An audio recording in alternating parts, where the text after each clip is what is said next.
an entire episode to tell this story about two gay characters. Would this Why not? Honestly, why not? Why are you telling? Wait. Why are we telling an entire story about a dude and some chick crossing the country? Why are we telling any stories?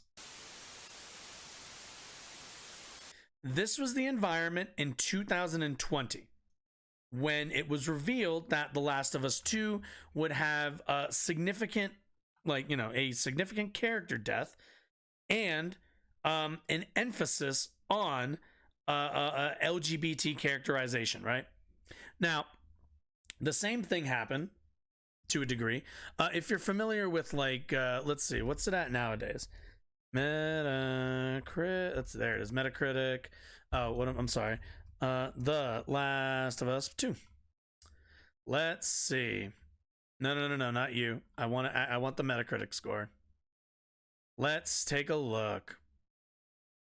Yep. So we got a 93 from critic reviews. Obviously, people who actually play the game and actually play a lot of games. People who've studied this sort of stuff. And then we have a massive number of let's see. I can't believe how they got rid of the main character in the first game in less than 2 hours. 7 years. Okay. Oh man, I remember reading some of these. These were really fun to read. But oh my god, this person needs a life. High expectations. Problems and misunderstanding. Uh-huh.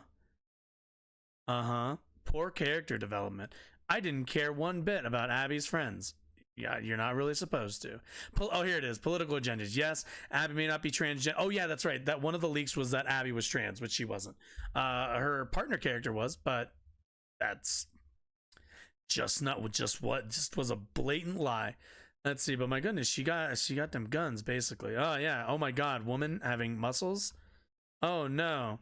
Graphics 8, music 8. Here we go. Story 0 out of 10. Variety enemies 4. Fun factor 0. Breaks my heart to write, but I really didn't expect such a poor story. Ah, man, I bet gamers in 2100 will laugh their ass off looking back at, only one of the most probably important games of definitely the 20. I guess technically came out in 2020, so the 20s, I guess. So this game got utterly fucking review bombed from basically people who are just hating the game. It's just a lot of this. That's kind of all Zero's awful game, no respect for last game. Let's see, what went wrong? Where's Joel? Same bitching and moaning, right? So the same crowd decided to show up for The Last of Us Part 2 naturally.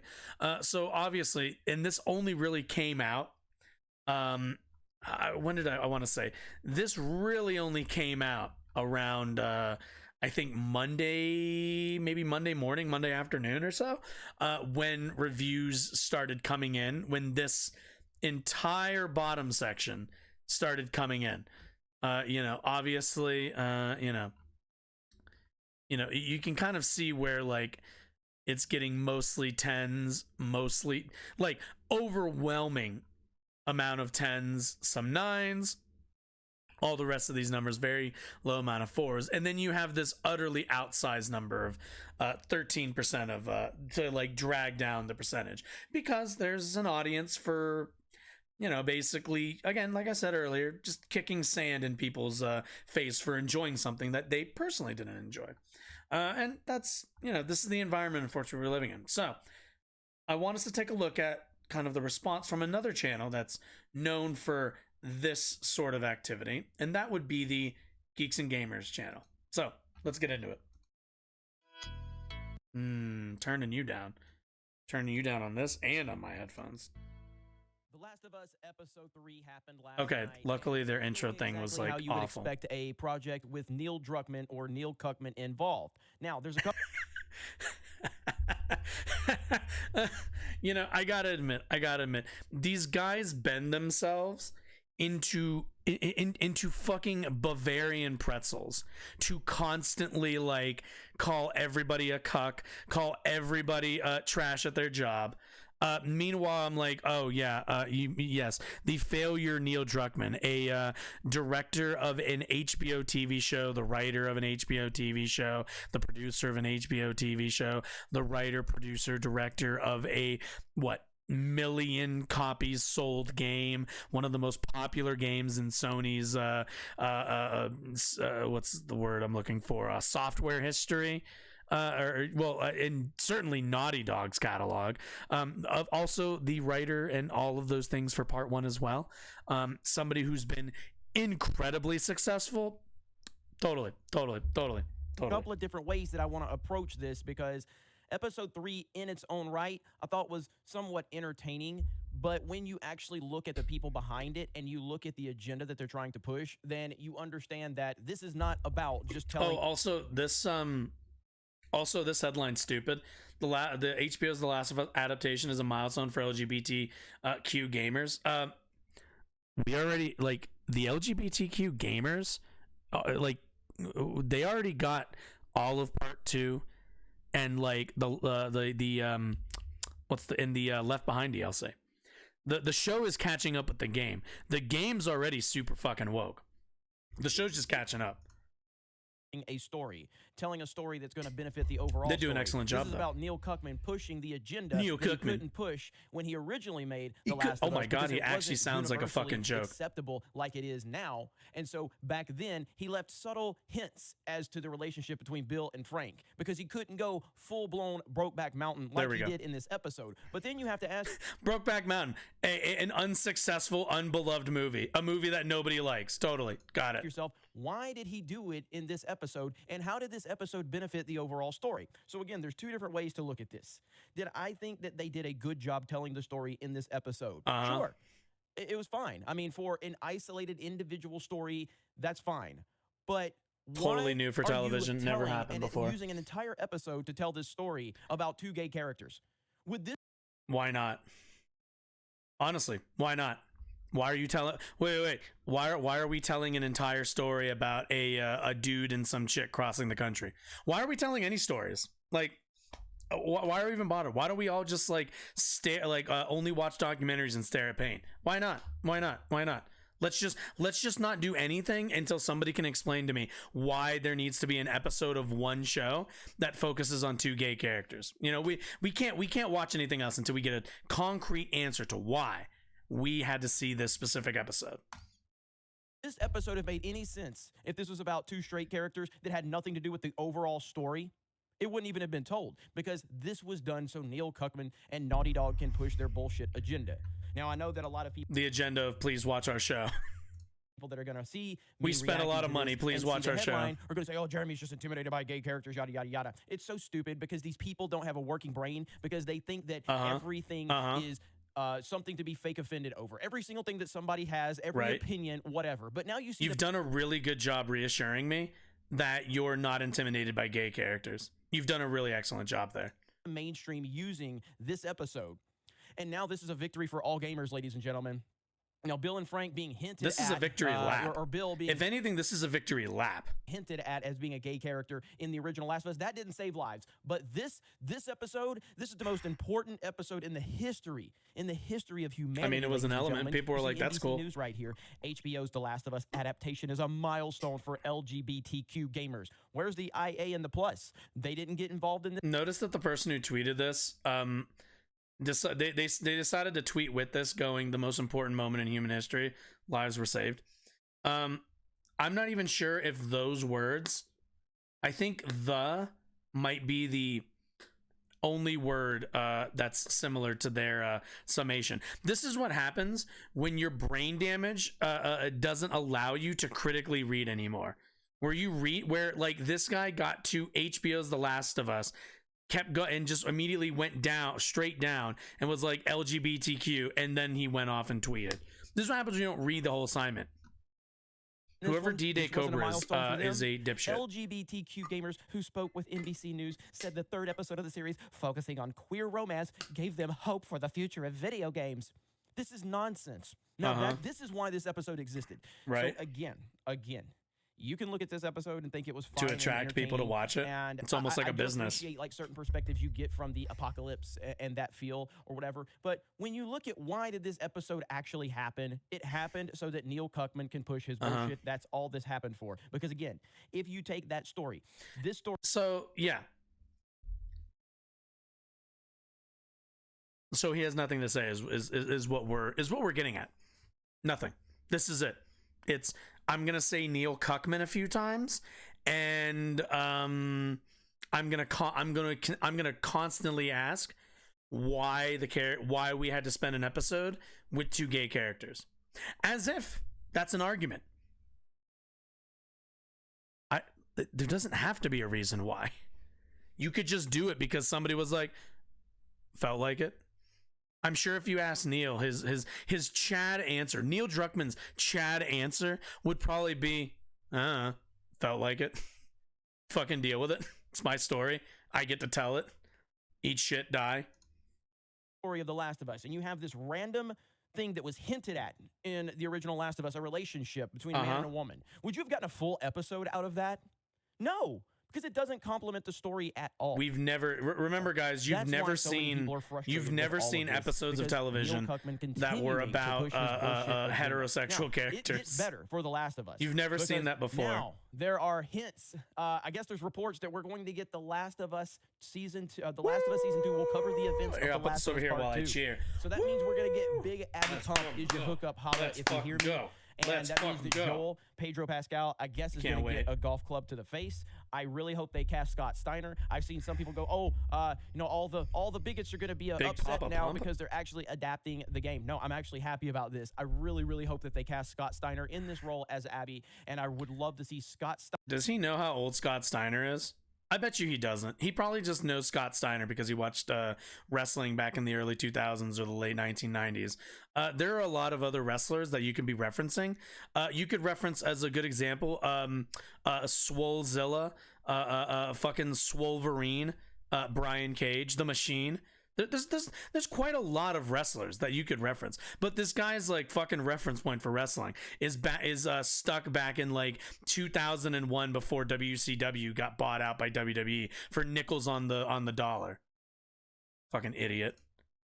Steiner just put a golf club right to Pedro Pascal's Joel's head. That would be fantastic because I don't have a vested interest in this other than also okay. Does everybody see? Okay, so everybody sees Abby, right? Like, here, let's really, hey, what are we doing? Oh, damn it. That's right. It's gonna okay. Abby, what is it? Abby, The Last of Us. All right, let's take a look. All right. Where's, oh God, Abby with long hair. That's just fucking awful. Well, I guess technically this is probably what her hair looks like if no. Where's the picture? Here we go. All right. Open image. Like, all right, we all see this, right? We all see these gains. We all see these gains, right? All right, now, I don't know. I don't know how many of you guys. Let's see. Let's see if I can find. No, show me like when. Okay, here we go. No. I want like, this is terrible because like my wrestling brain is like, no, I need to pick like a good picture of Scott Steiner. I need to pick a good picture of Big Papa Pump. Okay. So this guy, we all see Abby, right? Like, she's got some gains. She's hitting the, she's been hitting the dumbbells. She's been hitting the bench. Now, I want you to see, for all of you who don't know who Scott Steiner is, I want you to see who he's comparing her to. In his mind, this is what he's saying. This is who he's thinking of. This right here. This is who he's thinking of. In his mind, he's like, this, totally same person. Totally same thing I'm looking at here. These arms, those biceps, those enlarged biceps, these enlarged biceps. That's what he sees there. Which is like, besides like just being like really fucking stupid, it's kind of like, it's disingenuous, and also it like reveals a lot of I think a lot of lack of like understanding and a lack of having like a comparative brain. Like you would have to have less than like one brain cell to think these two things look the same. Like, anyway, that's who Scott Steiner is, if anybody's wondering. To tell you exactly what I think. I watched Gene the Hackman. first episode. Oh, I hope and Gene I Hackman's liked it, still and I alive. made a video and I point blank said, hey, I was wrong based on this first episode. The second episode, people like the second episode. And now here we are at the third episode. I don't know what the overall consensus is. I think generally speaking, if You're kind of telling actually on just looking yourself at if this you're episode like, as an the first individual episode story, was really I think it's good. The fine. second episode But was when you're really looking good. at The the third bigger picture episode, as to why did this even No. happen? there's the then it's gays. clear to No, see that this was It's Neil like, yeah, Cuckman just doing clearly. what he couldn't do back then, because it's not about breaking down barriers. It's not about giving proper representation. It's about these weirdos were never brave enough to do it when it wasn't unpopular. But now that it's trendy, now they're going to jump on the bandwagon because we're Well, yep, that's kind of how it works. As acceptance in media for marginalized groups increases, you will see an increased interest and an increased what's the word? An increased habit of including those marginalized people in your stories. Yeah, that is how it works. That we're this dealing is with true. cowards. People like Naughty Dog and Neil Druckmann are cowards. So we'll see how this all plays out moving forward, but you're going to see more articles like this, and this is the bigger problem with it, and this is exactly why it happens, so that agenda can be pushed, and then articles from the mainstream can happen. So you would also have to argue what's wrong about the agenda. First of all, the question is, what is the agenda? And then you'd have to argue what's bad about the agenda. Because you see, and this is the part of this that really grinds my fucking gears, is this guy and the quartering from earlier are consistently identify themselves as real gamers, as real nerds, as all the rest of this stuff. There's a reason why in his background he's got like a Cobra Commando poster. There's a reason why he has all the nerdy memorabilia, because these guys think that they own the contemporary conception of what is being a nerd, being a geek, being a gamer. And they don't. And unfortunately, they're coming up to every couple of years or every couple of months, really, actually, now that I think about it, every day. There's a reason why they put out the videos that they put out almost every single day, because they are constantly being reminded by the media that's being released all the time that their version of being a nerd, being a geek, being whatever is outdated, and that their version of it doesn't exist anymore, isn't the modern conception. You see, these people live and die on the perception that they are the oppressed, nerdy, like Poindexter, but actually like runs the world smart person. That's how they view themselves. They're like we're like those, we're the kids from Stranger Things who are really good and really cool and really smart and really ingenious, and that's who we are. We're those people. That's our place in society. We're the downtrodden who aren't appreciated for our big brains. And unfortunately, they've run up to the point. They've run up against the wall of reality where, no, actually, you're not the nerdy, oppressed person anymore. You're, quite frankly, rather mainstream. It's why they lash out at what they perceive to be fake gamer girls. It's why they lash out against people who claim the same interests as them but also don't identify with the same politics as them. There's a reason why they lash out like this, and it's mainly out of a insecurity for their own identity. Because if they can't be the oppressed person, if they can't be the oppressed nerdy genius, then what are they then? They've come to realize that, shit, I'm no better than the jocks than the in their mind, the jocks who used to shove me in a locker and beat me up and call me names for liking comics. It's 2023, my guy. Most everybody likes all the shit that you're into. Sorry to say you're not very special anymore. And I'm sorry to say that the media that you once enjoyed doesn't actually belong to you. It belongs to everybody. So, but that's why they spend so much time. Like, let's go look. Let's take a look here. So we got The Last of Us. Empress destroys my predictions. Yeah, it's good. Avatar 2 passes 1.7 bill. Who cares? Avatar 2 sucks. Let's see. Hogwarts Legacy boycott backfires. Another social justice failure.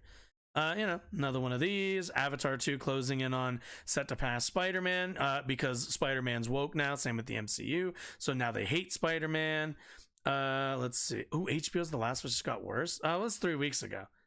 Hit me with it. Fine. Let's hear it. That's a loud intro. What's up, geeks and gamers? It's Jeremy coming to you with another video, and today we're talking about HBO's The Last of Us. I made a video a few days ago, and what did I say? I said the show is DOA, dead on arrival. I said that. It's funny watching these people be wrong. Based on the showrunner's comments about video game deaths and how a bunch of pixels means nothing. It means nothing. But of course, fake actors, that's the powerful stuff right there. A fake actor, 100%, that means the world. But, those pixels dying, now that a fake actor. I'm not even sure what he's talking about. Means nothing at all. That's what the showrunner said about The Last of Us. The first Last of Us is one of the greatest games ever. Not one of my top 10, but I can actively admit that it's a great game. I don't personally have it in my top tier, but a lot of people do. It's a good game. I prefer BioShock Infinite personally. But to be dismissive of the entire medium in which it takes place, oh my God, trying to adapt something like this, it just shows that they're out of touch with reality. Now, how many times have we heard shows with the showrunners or the people involved actively tell the talent, hey, you don't need to look into it. You don't have to read that comic. You don't have to look into the source material. No big deal. We've heard it more times than we can count. I think we recently heard it on the Halo show. That one turned out pretty bad, huh? Of course it did. Wasn't the Halo show, fine? I don't know. I don't give a shit about Halo. Halo's a franchise I never understood the appeal of. But, wasn't the show, just okay?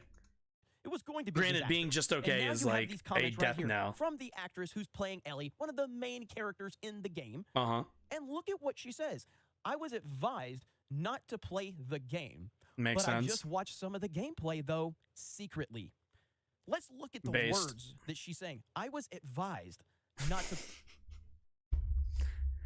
Oh my God, dude. I get it. I get it. You're a real gamer. You're defending the medium.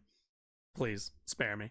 Play the game, meaning they actively encouraged her not to play the game. They didn't say, hey, if you want to, that's cool. If you don't have time, no big deal. No. So I'm not even going to continue this because it's fucking stupid.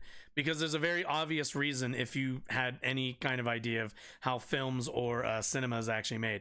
Especially when you're adapting something, you don't necessarily want somebody to consume the source media because you don't want them to have that in their head as they're playing their role. You don't want Bella Ramsey, the actress who plays Ellie in the show, to consume too much of Ashley Johnson's conception of the character because that might influence what's the word I'm really looking for?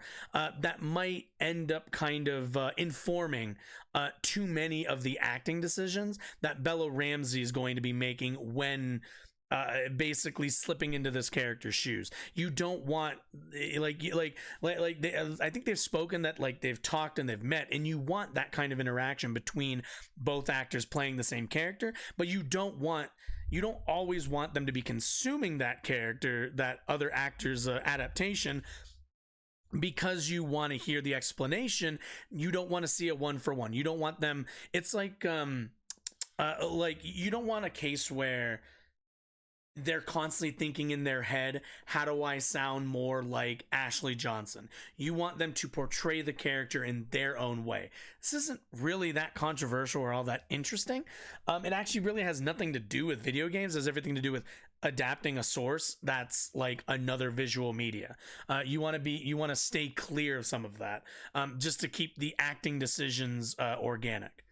But I don't know, man. People are triggered about weird stuff. I find. You know the thing. You know the thing that they tell, like at the end of all YouTube videos where they tell you to like click on one of these like things to watch more videos. Yeah, I've been meaning to film one of those. So that's what I was doing. I was just setting it up to film one.